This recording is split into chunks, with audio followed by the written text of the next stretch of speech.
Hey everybody, it's Michael Martin. Thanks for being here. If you get a chance, please like and subscribe. I get some good data based on, from YouTube, based on the show. So I get to see what it is that you all like and hopefully create more videos like that. Last thing I want to do is waste my time creating stuff you don't care about, or even worse, waste your time creating videos that you don't care about. So I've been answering a lot of questions. I'm getting a lot of them, which is great. So I might have to actually increase the length of the show a little bit and answer two questions in the same lesson. Otherwise, they start to back up, and then I have the people waiting, too long to get the feedback. So the first one is, what do you do? What do you do during the day? Yeah, all right. So, what does your trading day look like?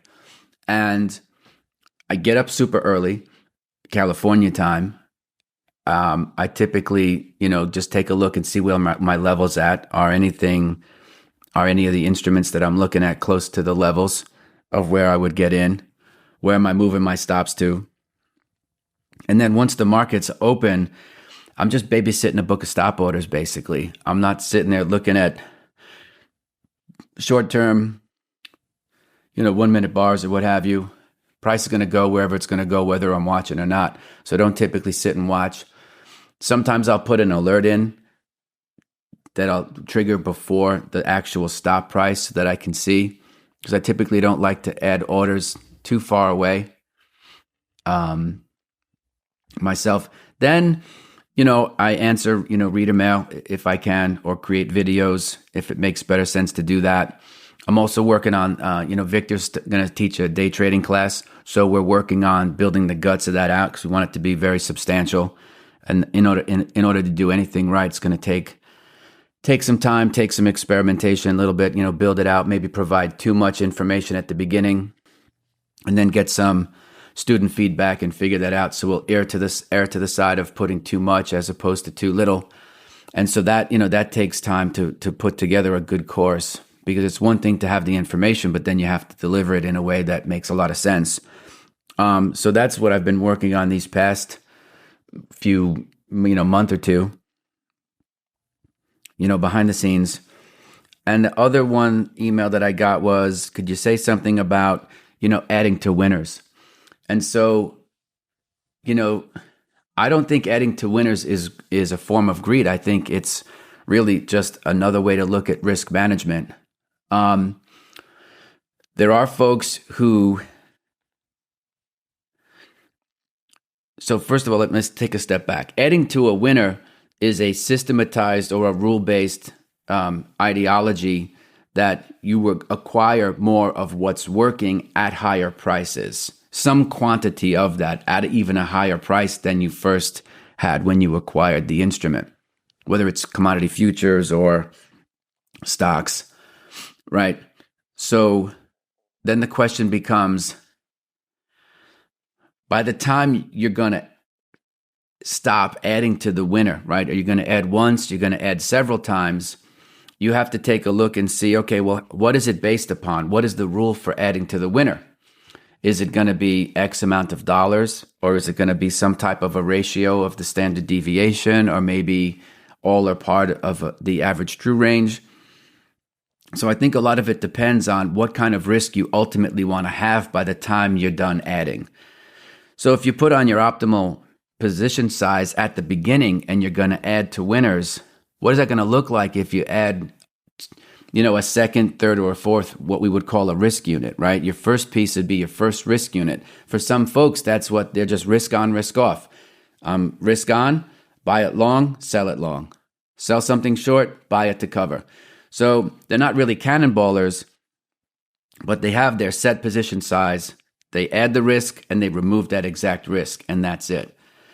Then there's other folks who say, okay, well, I'm going to put on my first risk unit, and then after, say, 1/2 of an ATR goes by or increases in price, no matter what, I'm going to add my second risk unit. Then I'm going to have to adjust all my stops because now I have a position that is larger. Could be fractionally larger. It could be twice as large. So it all depends on what you think your optimal size is going to be. Some folks don't have, like I said, they don't have to add to the winner because they're executing with their optimal position size, risk on, risk off. Folks like myself, realize that we're not really looking for a short-term move or a swing kind of a move. So I have my optimal piece on. It swings to where I need it to go. I offset it. I make my money.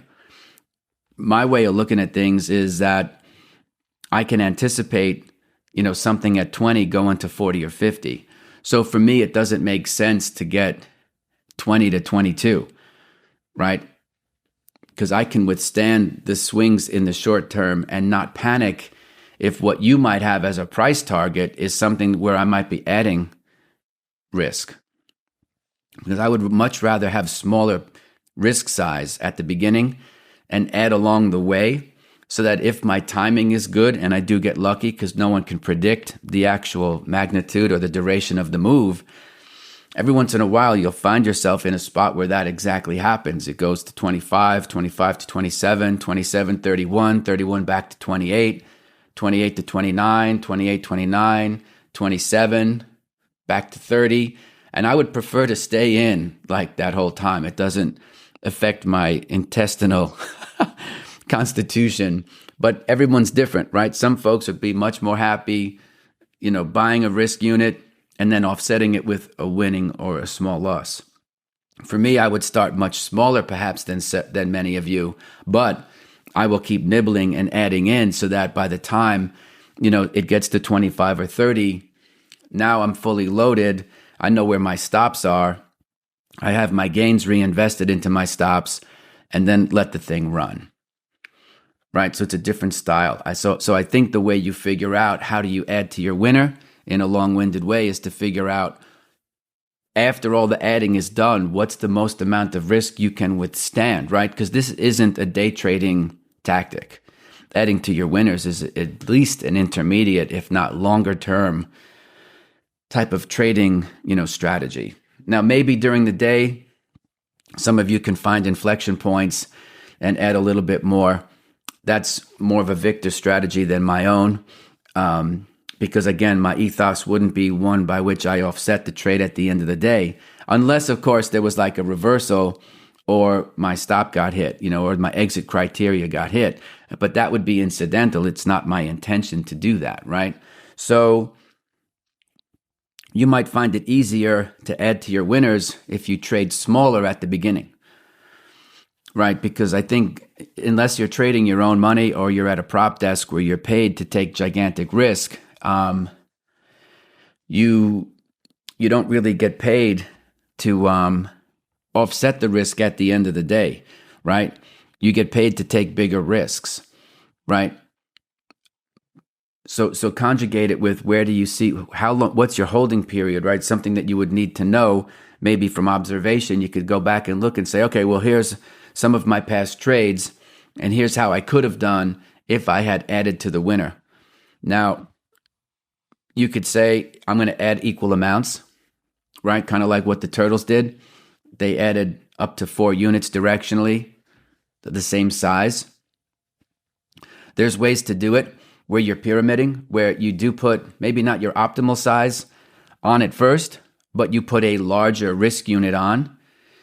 Maybe that's 4 gold contracts, for example. And so if you add, you might add 1 or 2, right? So it's proportionally smaller. That's why they call it pyramiding, right? Because the higher up you go, the smaller it gets. And so that might be a way to look at it. And then see like how many times can you add, right? So systematized, I know folks that add one extra risk unit. I know folks who have traded up to 4. And I know there have been times in my own trading where I just kept buying. I had 5, 6, 7 directional units, all going in the same direction. So if it's not going up, don't buy it in the first place, right? So you have to do some experimentation. You have to feel the uncertainty. You might find that, yes, if you buy 4 contracts at 20, another 4 contracts at 22, your break even's at 21. So maybe, you want to say, okay, I'll buy 2 contracts or 4 contracts at 20, but just one more at 22, so that if the thing does pull back on me, I don't have, losses on my second risk unit that will have offset the gains that I had in my first risk unit. So you can do it again. We were talking about systems and discretionary. I mean, on some level, everything is discretionary because even for systems, you have to choose the inputs, right? So that's a discretionary element. Then you typically don't use discretion in the execution of those rules. Whereas with discretionary trading, it might be discretionary as to what trading, say, chart pattern you're going to look at that particular day. You might, have had one or two losses and you decided not to put on your third trade. That's a discretionary decision. So you have to really do some experimentation and see what feels best for you. Where can you add the risk and actually stay with it and feel good about it emotionally? Because if something goes up, and admittedly, it's harder for you to add that risk unit there because you're used to offsetting the risk, you might have to start trading smaller at the beginning. Benefit of trading smaller at the beginning or when you first add risk is that if you're wrong, you're not going to lose as much. So your losses will get smaller and your average loss will trend smaller as well. But you have to then condition yourself to hold on to the risk longer, I think. And then let the market do the work for you. That's how I would approach it, and then try to, try trading it in real time. And that's all I can really think, because that's actually what I did, right? So, there's some theoretic things I can teach you about, but it's much more powerful to tell you, what it was that I actually did. Now, if you're using the same risk unit size all the way through and you're adding 2, 3, 4, 5, 6 risk units and you really catch one, yeah, you're going to make monster gains for sure. But if there is a whipsaw or if there is a pullback or if there is a wave of profit taking, you might find yourself having had a winning trade. All of a sudden now you're overall in a losing trade and you're fully loaded. So you don't have that much room to give before you have to undo the entire position. So again, it comes down to your emotional constitution. There's not one way that's better. There's just that this is how people develop their knack. They know what it is that they can do and they kind of stick to it and they replicate that, and that becomes kind of who they are as a trader. And they're able to replicate that behavior over and over and over again.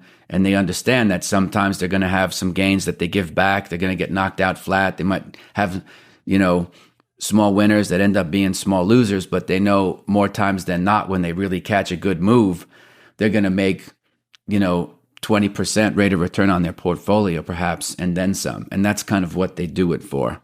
So they know their why, right? And then they know their craft on how to get to it. So if you're feeling a little antsy about adding to winners, maybe try trading smaller for your first risk unit so that when you add your second, you're maybe now you're doing, instead of buying, say, 4 contracts all at once, you buy 2 and then you add 2. So you get to 4, right? Then you add a 5th at the end. I don't know. You can backtest the stuff for sure. But not having a simulator, you're going to have to just go out and do some trial and error and some experimentation. But those are my thoughts. Again, please like and subscribe. Leave a comment if you'd like. I read them all. And if you have a suggestion for a show, I'll be more than happy to do it if it helps you. Thanks for being here, folks. I'll see you tomorrow. Okay, everybody, thanks for being here. Please take a minute, like and subscribe to the show. You could also leave a comment. I don't have all the answers, so it's good to get some feedback. Also, if you would like to support the show, check out the links below. You can get the free audiobook of The Inner Voice of Trading, and also information about the course that I teach with Victor Sperandio. Thanks for being here, folks. I'll see you tomorrow.